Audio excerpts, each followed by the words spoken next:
All right. Welcome, everyone, to the 2021 NVCA VC Awards. I'm Bobby Franklin, President and CEO of the National Venture Capital Association, and will be your host for this virtual celebration.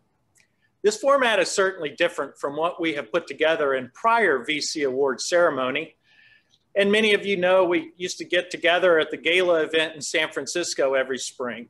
But as the pandemic continues to keep us from hosting in-person events, we are so thankful that we are still able to celebrate the leaders and rising stars that represent our incredible and resilient industry, even in a virtual setting.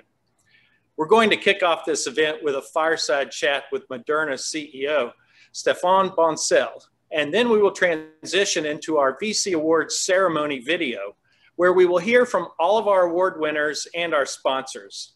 So without further ado, let me introduce Stéphane Bancel, CEO of Moderna, the innovative pharmaceutical and biotechnology company that has been on the front lines of combating COVID-19 with their development of the life-changing vaccine.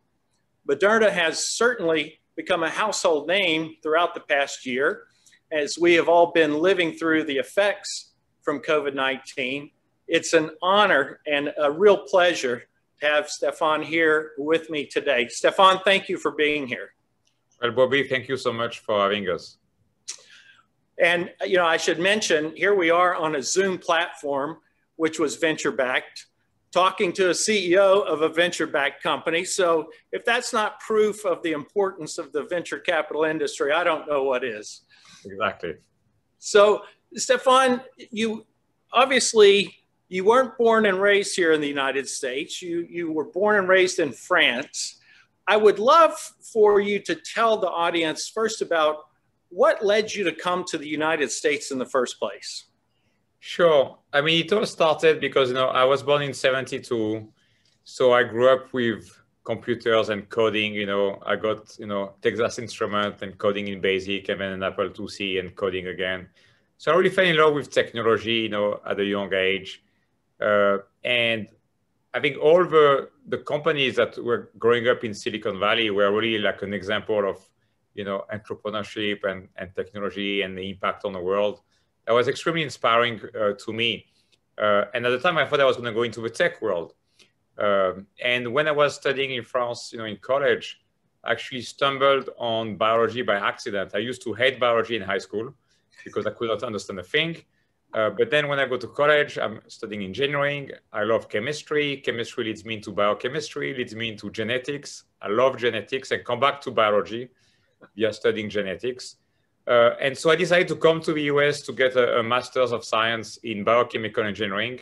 I went to Minnesota because we had one of the best programs in the country. And unlike MIT and Stanford, those three schools are always competing for the top spot in biochemical engineering. It was much cheaper, like half the price of MIT or Stanford. So as a guy who didn't want to take any debt and didn't want my parents to pay for it, I went to Minnesota. After that, I went to Japan, where I worked for a diagnostic company, so a life science company integrating, machine and software and biology for doing clinical diagnostic. Then came back to the US to get an MBA. As a European, I thought it made no sense for me to get an MBA in Europe, but no, country of business is this country. And so I was lucky enough to get into Harvard Business School, where I studied for 2 years. And I graduated, in May 2000. And as everybody remembers, or a lot of people remember, during my second year in school, when we were looking for jobs, the NASDAQ was going through the roof. And the entire class was going to the tech world, starting .coms or joining .coms. And I like to be a contrarian. So I say, okay, I'm going to stay in life science because nobody's going there. And I worked at Eli Lilly because I'm like, I worked for a small company before B school. Let me learn about a big company, just to look what it looks like as a big company. So I worked for Eli Lilly in the UK, and then in Indianapolis, and then in Belgium as a country manager. And then I got recruited by bioMérieux again, but this time to be CEO. So it was a big, crazy job offer I got because I was 33 years old at the time. I was going to say, you had to be really young when you got that offer. Yeah, I was 33 years old. I was super scared about messing it up. So I ran the company 5 years, 2 years out of France, because it's a French headquartered company. It's a global company, in 40 countries. At at the time 6,000 people. I think now we're close to 10,000 people. But because I was in the US all the time, because Biomer had a fantastic commercial network, and so I was looking for technology companies to acquire or partner with. And so like you guys do for portfolio in the VC world or the asset management world, we look at a lot of companies. We bought 10 companies in 5 years, and so I started to talk to all the key VCs. And being in the US all the time, I then, after 2 years, moved the family to Boston because I was more in the US than I was in France. And so my wife is like, why am I in France again? And so we moved the family to Boston. And there I was, spending a lot of time with the team at Flagship, the team, at a couple of the best VCs in Boston, looking at companies they had as well as in the Valley. And something very strange started to happen that I didn't plan for, which is VCs decided to propose me to join the companies in their portfolios to run them. And most companies in biotech were the typical biotech company with one drug. And because I'm not a gambling guy, it was always thank you very much, but no thank you. Until one day, Noubar Afeyan, who, as many of you know, leads Flagship and started Flagship, called me and he's like, "Where are you?" And I'm like, "I'm in Boston." Why? He's like, "Well, you need to come to my office tonight." And so I go to his office, and he describes to me the company they wanted to create, Moderna. We at the time had one scientist still at Flagship, and I think they had put a Series A of like $1.5 million, like very tiny. And he's like, "Why don't you find a way to join this company?" So now that must have been, was that what years? Like 2010? February 2011. So we started the company in 2010. Okay. And they're trying to figure out what do they do with the company, how do they start it, how do they build it. And I talked to them, I think around February or January 2011. Okay. Where at the time there was just one scientist. Wow. So you get called by Noubar. He talks to you about what they have going and what they're thinking about at Flagship. Talk about kind of building Moderna just 10 years ago. I mean, I sort of am interested in not only the how, but sort of the why. Sure. So the piece that's important to understand about Moderna, and try to go into a time machine back to the early days where there was nothing, just this kind of crazy idea. And by the way, the first time Noubar told me he was going to make drugs out of mRNA in people's body, I told him, "Dude, this is never going to work. You're crazy." Clearly, I got convinced that this might work and decided to join. But the piece that's important to know about Moderna is from the beginning, we said this is an information molecule. And the industry in biotech and pharma has never seen an information molecule. If you think about pharma and biotech, it's typically with small molecule or recombinant, an analog world where every drug is different. But here we said, if we can find a way to make mRNA work safely in human, which was a huge if at the time, of course, we could make hundreds of products that nobody can make. Those products will have a much higher probability of success because it's always the same 4 letters, just the different orders, like software. Life is coded, as everybody knows now, with 4 letters. If we were to invest in process development and IT and robotics, which is why my background as a chemical engineer with big pharma experience in manufacturing and IT and robotics was handy. I said, look, if we really invest aggressively early in process development, scale up, robotics, and IT, the speed at which the drugs could move from somebody's brain to a computer, to a robot, to a human will be crazy. And then I had forgotten how do you make mRNA, because I've been out of grad school for a while. So I asked Noubar, who is also a chemie. I said, hey, how do you make mRNA again? And he told me, oh, as a chemie, you'll get a kick out of it. It's liquid phase, cell-free, enzymatic reaction in water. I'm like, oh shit, it's going to be super cheap and super scalable. He's like, yes, it's going to be super cheap and super scalable. And so what is important to know is because of this incredible impact on humanity this could have over time, and we're talking 10, 20, 30 years, not 6 months, of course.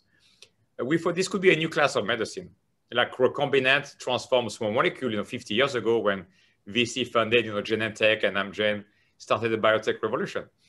And so we use that a lot in terms of how to think about it, not in terms of looking at 2 years, but looking at 10, 20, 30 years, and what this has become, as we all know. 7 of the top 10 drugs right now in the world sold are biotech products, even though many of those are hidden in big pharma. And so this long-term mindset of a new class of medicine, and this realization that because mRNA was information, we were either going to go bankrupt because we're going to run out of cash before we launch a product, or this company will be gigantic if we had the right strategic framework, if we executed well. But there was no in between. Like, it made no scientific sense. This would be a 1 or 2 drug company. And so we say, okay, we're not going to build a company assuming failure. So he actually made us very easy for us to say, okay, we need to build for massive scale. And if we are wrong, well, we'll be wrong. And so when you look even at how we thought about funding, we raised a $500 million private round back in 2014, which had never happened in biotech before. The biggest round before us, I think, was $200 million for a phase 3 company. We were still preclinical. We had 0 human data. And so that is how we build a company, which is always to say, okay, how do we build the best version of Moderna? How do we build a portfolio to manage risk and to reduce risk, both on technology risk around mRNA and on biology risk, i.e. in terms of disease understanding. And so that's why we went with a 16 drug in development at the time. Now we have 24 pipeline into the clinic, and everybody said they're crazy.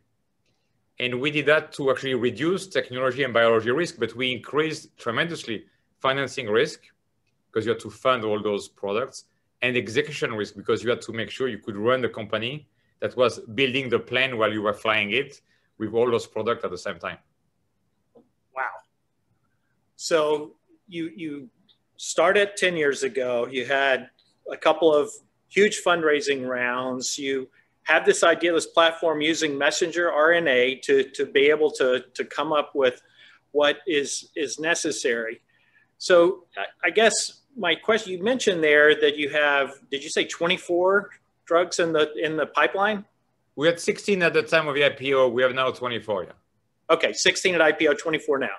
So what can you tell us about those 24 drugs? In other words, I assume they're not all vaccines. They must be doing other things, right? So tell us kind of the different categories and the different things that you hope to create here. Yeah, so of course we have a few more vaccines. We had been doing vaccines for now 5 years in the clinic, and the COVID vaccine that made national news when we put it in the clinic with Dr. Fauci on March 16 last year was actually our 10th vaccine in humans. But what is really cool about mRNA is we're applying it to a lot of disease areas. We have 5 drugs in the clinic in cancer, all in immuno-oncology, all combined with a commercial checkpoint with the same thesis is, can you increase the response of a checkpoint monotherapy by doing something totally orthogonal by adding mRNA? Some is injected directly into tumors, and some is actually a personalized cancer vaccine where we make a different product for every human being based on a full genome sequencing of their tumor cells from a biopsy compared to the mutation in their healthy cells, all done in the cloud and so on. So we build basically a robot that can do in a few weeks drugs for 1 human being at a time. So that has been a super cool project. Now let me stop you there. You said for 1 human being in a few weeks. Yeah. Now, talk about the vaccine just for a second. I know we're not going to talk a lot about the vaccine, but for the vaccine, how long did it take when you got the sequence that was posted by China? So it took us 2 days to do the vaccine design. So for the scientists to look at the vaccine protein to do 2 days. So 2 days of research. If you think about it in traditional timelines, we did 2 days of research, all in silico. We never had access to a physical virus. And then it took another 40 days to make the clinical grade product, which we shipped to the NIH for Dr. Fauci to start the phase 1. And recently, we did that all over again, almost to the day, for the South Africa variant, just to be ready in case a boost is needed in the fall. And that one took 30 days from sequence and decisions to shipping the QC approved product. Wow. Okay, so that's vaccines you're talking about. I mean, how could you be more personalized in personalized medicine than looking at an individual and sort of understanding what is ailing them, maybe what cancer, what have you, and be able to come up with something? And you said 2 weeks? Yeah. And then the other piece, to continue your question on what else we're doing, we're working in cardiology. We have a super cool drug in phase 2 which I believe has a very high chance of working in cardiology. So the data have been published in pig. They look fantastic. The phase 1, the safety was pristine. And we saw that the mRNA made the protein of interest and the protein was active in human. That was shown in the phase 1. Now we need to show the real test is injected in people's heart. So this program is the following. The idea is to inject that product as a one-time intervention after a heart attack. Because as many people know, if you survive a heart attack, you will most probably die of a heart failure if you don't die of something else before, because your heart muscle is so damaged during the infarct. And so the idea here is to inject mRNA coding for human VEGF to revascularize, to grow new blood vessel in your heart after an MI. The data in pigs looks fantastic. And as many know, the pig is the best model for kind of cardiac type of physical event. And we've shown in pigs, and AZ published that data showing that there was a massive improvement in ejection fraction, the ability of the heart to pump blood.